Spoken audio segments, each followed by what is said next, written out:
Welcome to the Business Performance Podcast, where we feature expert thought leaders and cover their best strategies, stories, and advice that you can use to successfully mature your own business performance. Now, here is your host, business coach Henry Schneider.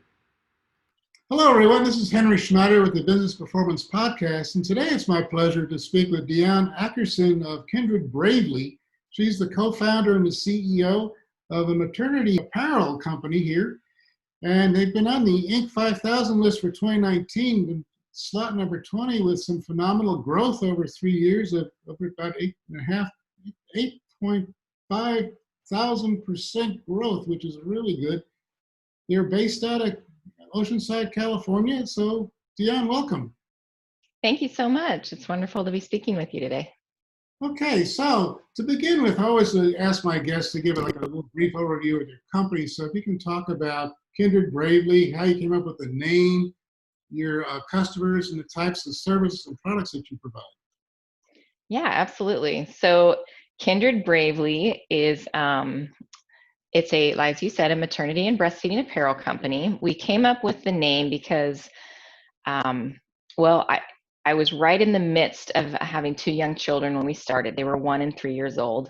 And when you enter that space as a mother, and I think also fathers feel this too, but particularly as women, like you have this kindred association with everyone else who is also entering that space.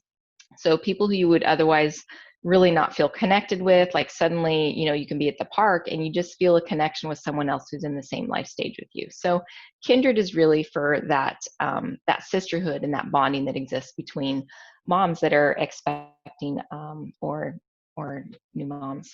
And bravely is because quite frankly, it's a pretty hard job, like not the kind of bravery that the armed forces are known for, but it's the kind of bravery that is tough and relentless nonetheless. It's night after night, sometimes year after year of not sleeping through the night. It's getting thrown up on. It's like realizing that, you thought the hardest part was getting through your pregnancy and, having a safe and healthy delivery. And then you suddenly realize all the dangers that await in the big unknown world once like you see your heart out in the world now that you're holding a baby. And it's bravery to approach, raising that soul and that child every day and showing up the best mother for them and doing it when you're sleep deprived and incoherent. So what do you attribute your rapid growth to? That's pretty amazing to get that size of growth over 3 years.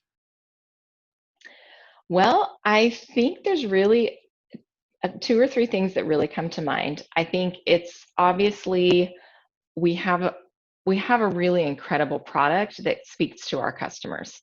Our customers are really concerned about being comfortable at a time when your body's going through magnificent changes.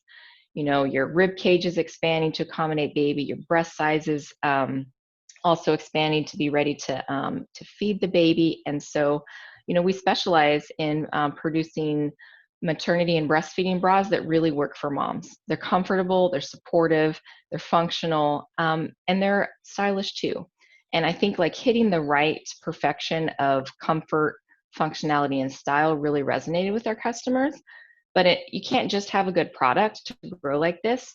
You also have to have a messy way of reaching your customers. So we've had a phenomenal marketing team headed up by my husband. As co-founders, you kind of wear every single hat. And in the beginning, I was over everything product and customer related, and he was over everything marketing and sales related. So, between those two, I think it was a really winning combination of product with targeted marketing that helped us to achieve our growth. Okay. And of course, we had to have a team to support that. So hiring the right people and the right team to help sustain that growth, after a couple of years, because really it was just the 2 of us for at least, a year and a half. But finding the right people, and for us, that was hiring a lot of stay-at-home moms, because we found that work from home moms, they were perfect for our company, because number one, we couldn't actually afford to hire full-time people at first. We were looking for people that were looking for part-time.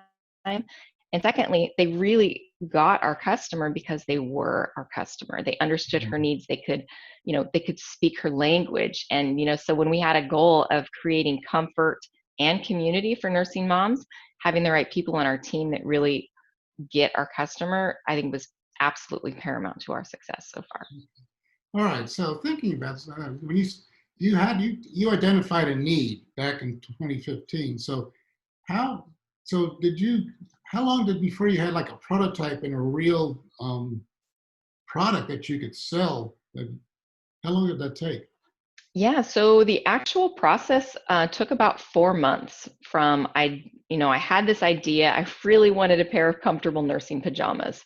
It was the winter, early of 2015. We started our company February of 2015, and I was just deeply dreaming for a pair of comfortable, functional, cute nursing pajamas. And so we didn't go that far from LA. And so I went up to the fashion district. I found someone online who was a pattern maker by trade, and I met her every weekend for about 6 weeks. And we just worked through about 5 different prototypes. And then on the side at night, and during the week, I was online. I was looking on Alibaba for a manufacturer, and I was, trying to find someone that would take my measly order of 500 pieces in one color only. And finally, I found someone that could make it. We did the usual turnaround time, sending of samples, and I had a product to sell by June. So Wow. about 4 months altogether. Okay, so when you say you searched Alibaba, so you were looking over in China. So is that where you Yeah. settled on as your manufacturer? So we manufacture in several countries. We manufacture in China, Vietnam, and also India. But it was just really easy to start in China because, it's a professional trade there. Like I toured several factories in LA while I was looking in the garment district, and the factory owners, looked at the piece I was creating, and some of them were skeptical that they could actually make it, and it was absolutely no problem in Asia. Like no matter the construction or the type of machinery that would be needed, it was just really easy. And so the first production run we did with a factory that we hadn't met, but by the next year we were making orders every month or so. And my husband and my 2 kids, they were 2 and 4 then, we went and spent a month touring China, and we went to all of our factories, like in 7 different cities, spent a few days at each one, just to get to know everyone. And it's amazing the level of expertise and professionalism and craftsmanship that really exists there, because it's a career, and people aren't just coming in for short stints of work. Like it was a really incredible experience to get to know everyone at all of the factories where we produce. So do you have any concerns of them cloning your products and selling it under a different label? No, not at all. I mean, anybody that thinks they make something that's successful that's not going to get knocked off is just naive. So if you make a product that's successful enough, people are going to copy it. I mean, where there's that phrase, imitation is the sincerest form of flattery. It may be annoying, but your customers aren't just buying your product because it's the only bra they've ever seen. Like you can buy a bra at every store you can think of. Customers are going to buy your product or your service because they love your brand, they love what you stand for, they love how they feel when they come to you, and they always remember how you treated them. So I don't really care about a product being uh, copied or knocked off. Like it's going to happen. It doesn't matter where you manufacture. If it's a successful product, other people are going to be watching and they're going to be making it. Yeah. I think it keeps you on your toes. It keeps you looking for new ways to serve your customers. And ultimately, your business is not about a product. If your business is about a product, you're going to be sorely disappointed. Your business has to be about just falling in love with your customer again and again and meeting their needs. So we were talking earlier before we started about your words of wisdom. So you mentioned about your return policy. So that sounds like that's a really distinguishing feature about what you offer. Yeah, I mean, going back to like just truly falling in love with your customer and what your customer's needs are. Our customer, she has a changing body, like from the time we meet her until, she's finished being a customer, her body's changing every week. So, our return policy has to be really flexible. She doesn't even maybe have the time to get to the post office in 30 days to mail back that return. People that have newborns don't even have time to shower. They're lucky if they get their teeth brushed every day. Mhm. So we recognize that. We work with moms, and frequently we won't even require the item to be sent back. We'll solve the issue, whether it's sending a new size or providing a refund if we can't meet the sizing need. So I think that's a great way that makes our company different from any others, and customers will want to be a repeat buyer because of that experience. Okay. So now, are you maintaining an inventory, or is it more just in time? How does it work for order fulfillment? No, we definitely carry quite a bit of inventory. And as a growing company, that's kind of our always crushing constraint is the amount we can grow compared to the amount of inventory we can hold. So the types of products that we are producing are intricate in nature, and it's not like a t-shirt blank where you can just have one waiting and produce it just in time. But to maintain the level of quality and the sophistication of the garments, we do have to manufacture, a run at a time and hold that inventory. So that's a constant balancing act in and of itself. I had no idea how hard it was before. And, if you would have told me all these things before I started, I might not have ever started. So I don't want to scare anyone off, but there's a lot of inventory in apparel, especially when you get down to color and size. And when you get down to bra sizing, there is an inordinate number of sizes. And so that, yes, there's quite a bit of inventory. So, so that brings up several questions here. I'm taking notes because I want to cover on all of them. So, the color. I mean, how how have you determined which colors you need to have an inventory? Because you can anticipate ahead of time. Oh, I think for me these are the colors I want. Then you find out the demand is different, or you stock up and nobody wants it at all. So, how are you addressing that? Well, I won't say it's been perfect. If you ever visit a store's clearance page, you can get a good idea of what colors didn't work for them. So I've been known to browse competitors' clearance pages to know of what colors didn't work for them, and that's not to say that we've hit all home runs. We had this one color of a popular French terry bra that I think we were selling it for almost 3 years, and we completely overestimated the demand for it, and then it just sat no matter like what we priced it at, seemingly. But on the other hand, so I think it's always risky experimenting with new colors. That's the truth.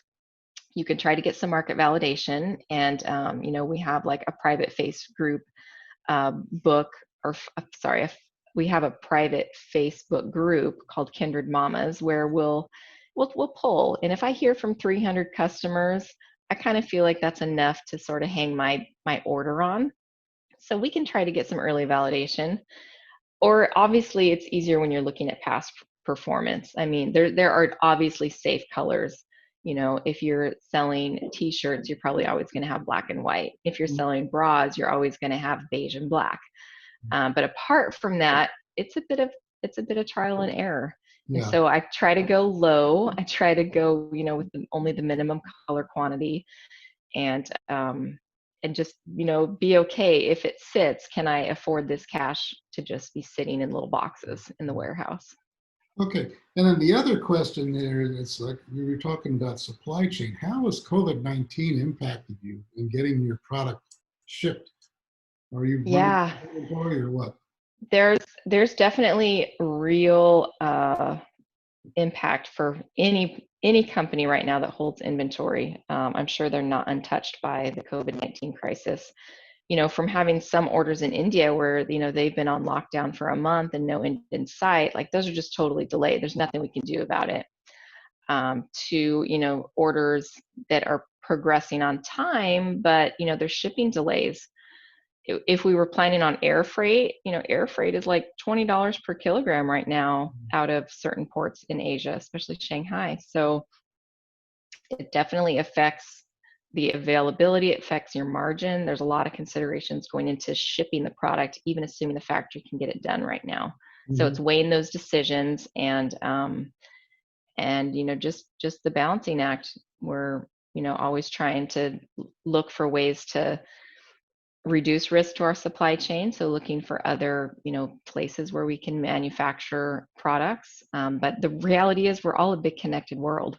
So whether you're manufacturing in LA or China or India, like the raw material sources are pretty much all coming out of the same places. So we're all going to experience it at some level, a disruption to our supply chain. So it's being patient. Like we may not be able to launch all of the products we had planned this year, and just being patient. We're all doing the best we can with what we have, and we're all in this together.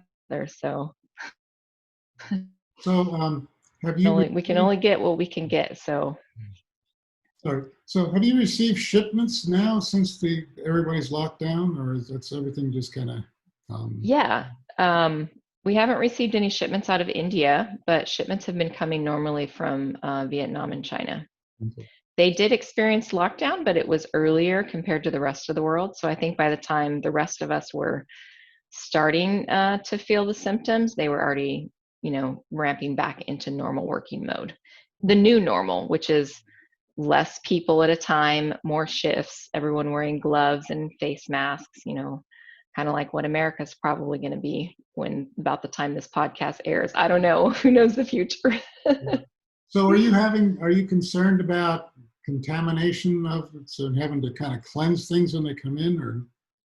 No, I'm not concerned about that at all. I mean, at this point, America has more infection than anywhere in the world. So we should be concerned about, our areas of concentration, which are large events, or places that see a lot of traffic like the grocery store. So I'm not at all concerned about actual goods and risk of contamination. All right, so change the thrust here a little bit. I always try to get everybody's opinion about the word quality. Quality is very broad in nature. So what does quality mean to you in Kindred Bravely? Quality means that the garment absolutely exceeds the customer's needs for the price point that they purchased it at. So we have, for example, the most expensive item in our collection is our leggings. They retail for $89.99, and they are an exceptional piece of quality. So, when I'm looking at that, I don't even want a customer to see like a stray thread on those. I don't want to hear that there was any kind of product defect, within the first entire year that the customer was wearing that. Whereas, a pair of underwear, we have totally different expectations about the quality and how long a pair of underwear should last and maintain that luxurious, amazing feeling. So I think the key is just exceeding our customers' expectations for how something should fit and feel and function for the time frame that she plans on, using that garment. So to ensure quality, you were talking about that you had gone overseas and visited your manufacturing plants. You inspected how they did their work. So what do you do now when you receive product here back in Oceanside? What do you do to ensure the quality of what you've received? Well, we have a really rigorous sampling and testing program. So, I mean, if you wait until you get your shipment here to discover a quality problem, it's obviously way too late. Mm-hmm. So starting with, the pre-production sample to make sure that, all the machine settings are on, the same as they were for the prior production, and there's no disruption to your inventory, that it should be indistinguishable from your last production. And then, following the PP sample, we're going to get samples of the top of production. Then we're going to get samples, a shipment sample, which includes all the hang tags and the final packaging. And then we have an independent third-party company go and visit each and every factory every time a shipment is finishing.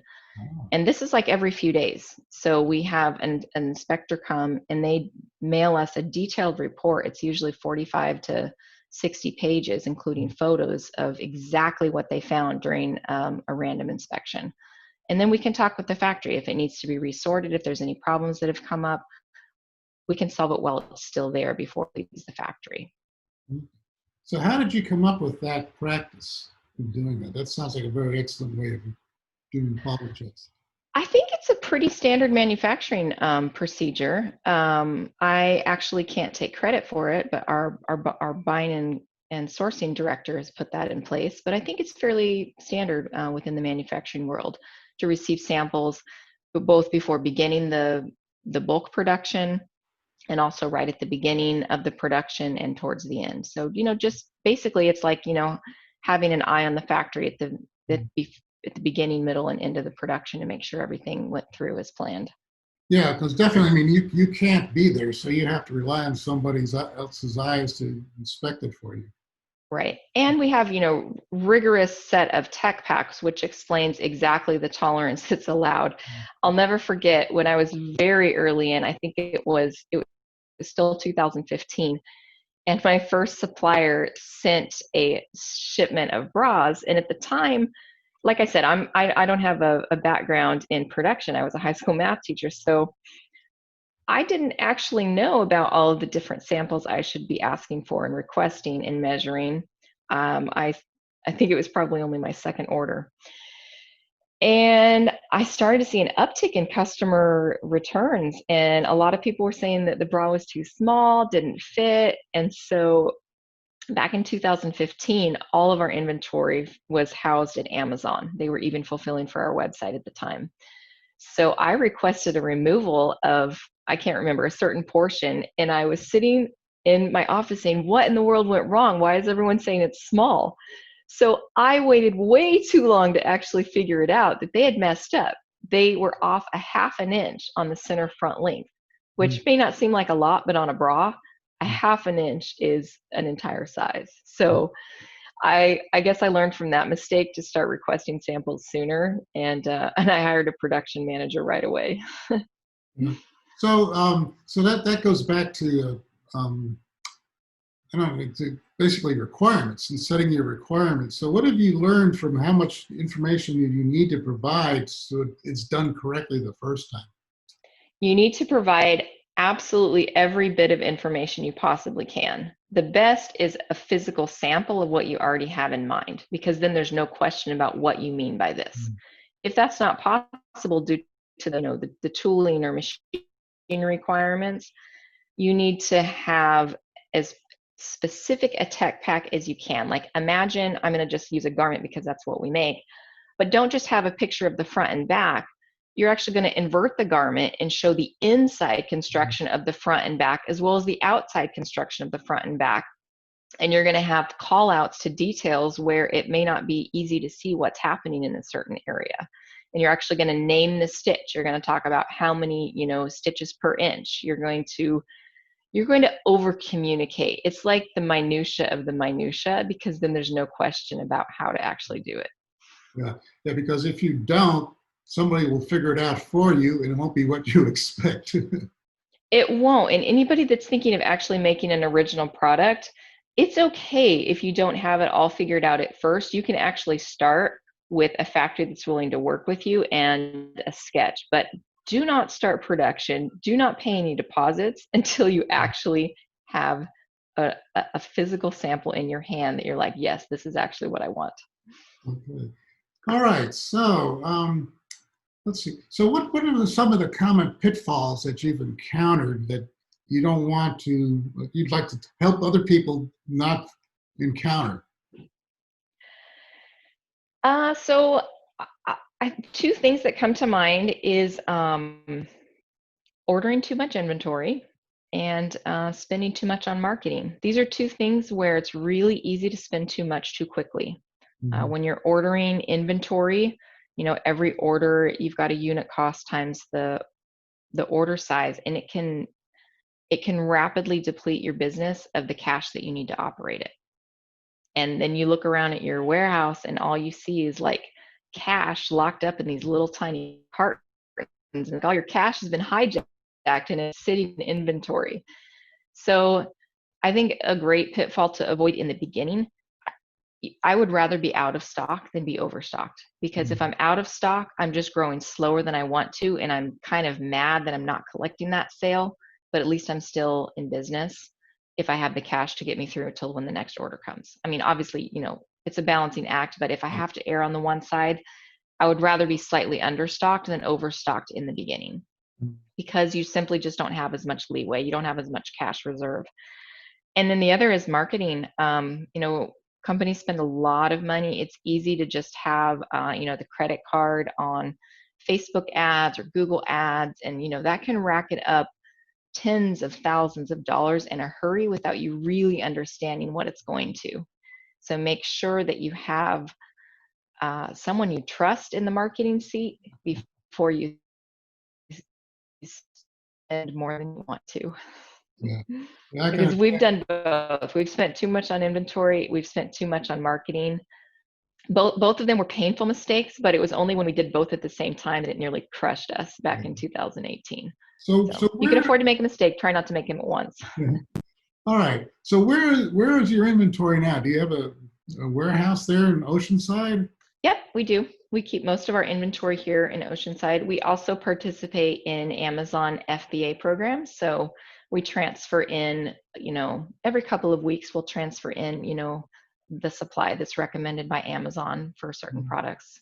So we keep some in Amazon as well as our warehouse. All right. So can you share a story how you helped maybe one customer to be to to feel like they've been really overwhelmed or exceeded their expectations? Absolutely. Recently, in the midst of the US being in the middle of the COVID-19 crisis, we were confronted with, what can we do? We're all in this together. What can we do? And while we don't actually own our own supply chains and we couldn't like pivot and start making personal protective gear, we realized that what we did have was inventory that frontline moms could use. And so we gave away thousands of bras, our most well loved product that would be really useful to a mom, a frontline worker, our pumping bra. So if a mom is a nurse or an ER doctor or anyone else serving on the front lines, we just asked her to nominate herself, and once she talked to customer service about her size, we just sent her a free bra. And we got so many positive responses, moms that were just overwhelmed, that were literally crying just because they felt so loved and supported and comforted by the gesture. So even though we couldn't be there physically with them, like I said, there's like this kindred connection between moms helping other moms. We were able to help literally thousands of moms on the front line just this last month. Wow, that's amazing. So I know we talked about this a little bit at the beginning of the interview, but could you just spend a few moments telling our listeners about how you went from being a math teacher to becoming the CEO of Kindred Bravely? What was the defining moment that made it all happen for you? Yeah, absolutely.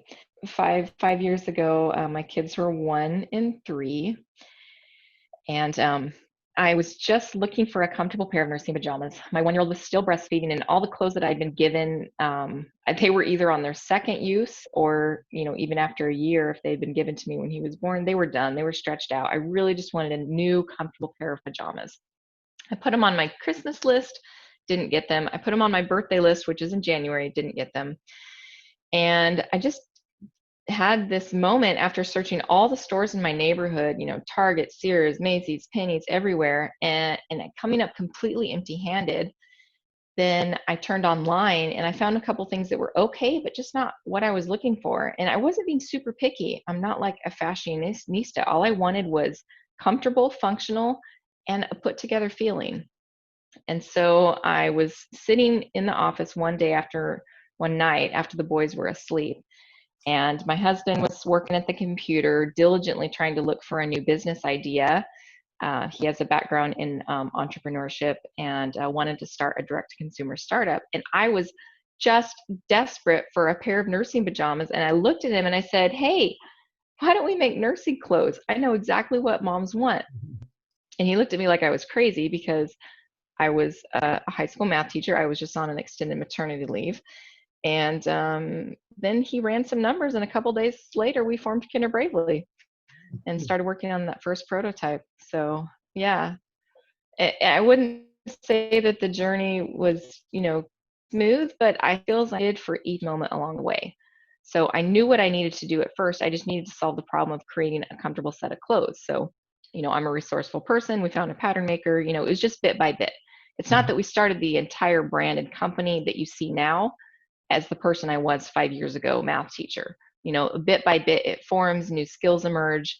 You find an area that you really need help in, you hire for it. So bit by bit, it it we it built itself bit by bit. Otherwise, nobody would start anything. Wow, that's wonderful. All right, so in kind of a similar vein, but a little different aspect, is there a shared experience you had growing up, or maybe even recently, that influences how you approach business? Hmm, that's a good question. When I think about how I approach business, I think I approach it with really wanting to treat other people the way I want to be treated. And I think there's not enough generosity out there in companies. Mm.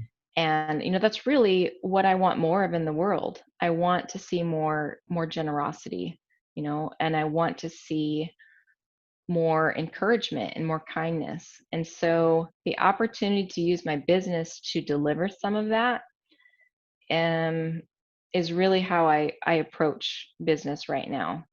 When I try to think back to something that might have informed that, my childhood was filled with caring people in it. I had a really nice sheltered childhood with caring people who were generous and exuded that to the world. So I think at a fundamental level, I just want to create more of that. And I can't recreate my childhood for the world, but I can do what I can through my business by being generous and encouraging.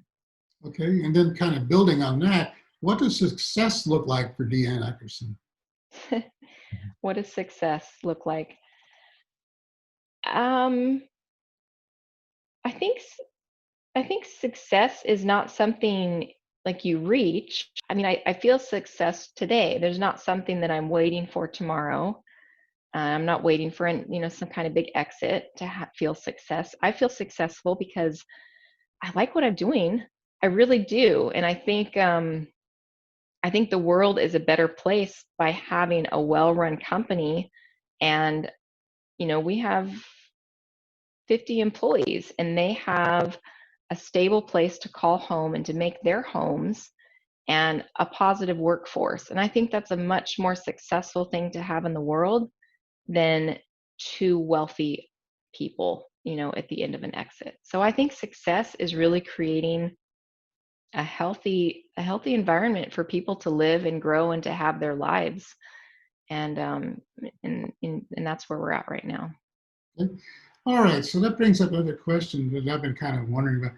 How did you get onto the Inc. 5000 list? How did they find you to put you on the list? You know, I'm not even sure. I was invited to apply. So, what mailing list was I subscribed to that they thought I might qualify? I'm not sure. I actually, to this day, don't know. But we were invited to apply. And yeah, so there we are. You have to turn in your financials, and then they crunch all the numbers and come up with the results. But I don't know how we got on their radar to ask. It could have been because back in 2017, we won the Shopify Build a Bigger Business competition. I think we were one of 6 or 8 companies, I think it was 8, that were demonstrating outstanding growth during the period from like March of 2017 through August. So maybe it was from that early Okay. exposure. Yeah, yeah. I've been kind of curious because I've been looking at the list, and there's a lot of companies on there, and I just want, how does Inc. find them? So it's got to be there's some way that they're gathering this information. Exactly. Yeah, I'm actually not sure. Okay. All right, thank you. So let's see. All right, so now as a CEO or founder, what are your top three business concerns that or challenges? Okay, so I think anyone that says right now that COVID-19 is not top, maybe out in left field. So that's a top concern, even though like we're doing okay right now. Like none of us knows what the future holds or what things are going to look like 8, 12, 18 months from now. So in just navigating the changing landscape, the changing supply chains, economy, whatever economic term we're in for, like that's a top concern. Being Mhm. prepared for that, making sure that we have products that are still going to meet our customers' needs and allow our company to be, successful and not have to lay off any employees. That's a top concern. Um, Other top concerns are, we're a completely bootstrapped company so far, so growing as we get larger, the cash needed to continue growth just seems to scale. So it never seems to get easier. I always used to think that it would get easier once we met X revenue goal or once we had been in business X number of years or, once we had achieved this or that, it was going to get easier to get access to cash. And to a certain point it has, but it's never easy. Mhm. So it's still a top concern, access to capital to continue to growing and making our vision. We have a vision that, every mom has a comfortable bra in her wardrobe. So we've got a ways to go on that. Mhm. And other than that, one more concern might be just what it looks like in terms of a team structure to prepare for the next few years of growth. Mhm. We're an entirely remote team, and that has benefits and drawbacks. Right now, everybody in America is remote, but for us, we've always been remote, and so I don't know if next. I sort of feel like the next phase of growth is probably going to be a little bit harder in terms of hiring and team size than what we've been through before based on Mhm. the remote nature. So just what it looks like, on an actual granular level to hire the people to bring us to the next level and how that will play out as we're all remote. Mhm. So All right. So one question I had is, have you seen any changes in productivity with your staff through COVID-19, or has it been about the same as it was before? I think it's been the same as what it was before. I won't say that. I would say that the productivity hours maybe have had to change. Most of us have school age kids as Mhm. at home right now, and so we're working maybe odd hours and not quite as focused work during traditional business hours. But we've always allowed our employees the ability to flex their schedules. They Okay. maybe only overlap with Pacific time by 4 hours or something like that. So I have not seen any change in the productivity. I think I would be lying if I thought that it wasn't a source of anxiety to everyone. I think everyone has sort of this low level mental distraction going on with COVID-19. So I'm not expecting huge breakthroughs right now. My expectations are that we're strong, we're pushing on our strong points. Maybe we don't have the creative energy to do brand new initiatives right now that require a great amount of creative output and outflow, and that's just the season that we're in. Okay. So, but in terms of productivity, I have not been at all. um, I'm we're doing just fine from that standpoint. All right. One last question. Now, 5 years into this, if you had to start things all over from scratch, what would you do differently today, and what would you continue doing the same? Ooh, that's a great question. I think if I could do it all over again, I would maybe identify who was likely to be able to stay with the organization for all 5 years Hmm. and make sure I hired them at the beginning, because one of our initial hires, she was a great project organizer and just overall, kind of team manager. And this is probably really common. She was great for us as a startup, But then, she left a couple of years ago. And it would have been great if we had someone from the beginning who was going to be there to be the champion of our systems, our document storage and organization, like all that minutia, all those files, everything that the company is going to create. If I could identify someone that would both thrive at the beginning and thrive 5 years in with that, I would have prioritized that person just to have the continuity. Yeah. Otherwise, there's not a whole lot of things I would have done differently. I don't think I would have fundraised. I'm really happy that we were able to grow at a sustainable rate. It didn't feel like a pressure cooker at any time, even though, definitely high pressure. I don't think there's a lot of other things I would change. I would still be a remote company. I think we're all better when we can, flex our hours and, be there for our family first. And yeah, there's not a great deal else I would change. Okay. All right. Well, Deanne, thank you so much today. We could just keep going on and on. We're running out of time, and I don't want to consume too much out of your business. So how can people get in touch with you to learn more? Yeah, sure. I'm always happy to talk to people who know the area of growth in business. So you can reach out if you just go to kindredbravely.com, click on the contact button. Our customer service agents will route that right over to me. So be happy to All talk to right. anyone with further questions. Okay. All right. Thank you. This has been fascinating today. I've enjoyed talking with you, and I'm sure viewers will find it just as fascinating. So thank you so much for your time. Yeah, thank you. It was a pleasure. Thank you so much for tuning into this episode of the Business Performance Podcast with your business coach, Henry Schneider. For more episodes and business strategies, please visit welcome.ppqc.net/blog. That's www.welcome.ppqc.net/blog. And remember to subscribe so you can get the latest episodes. Thank you.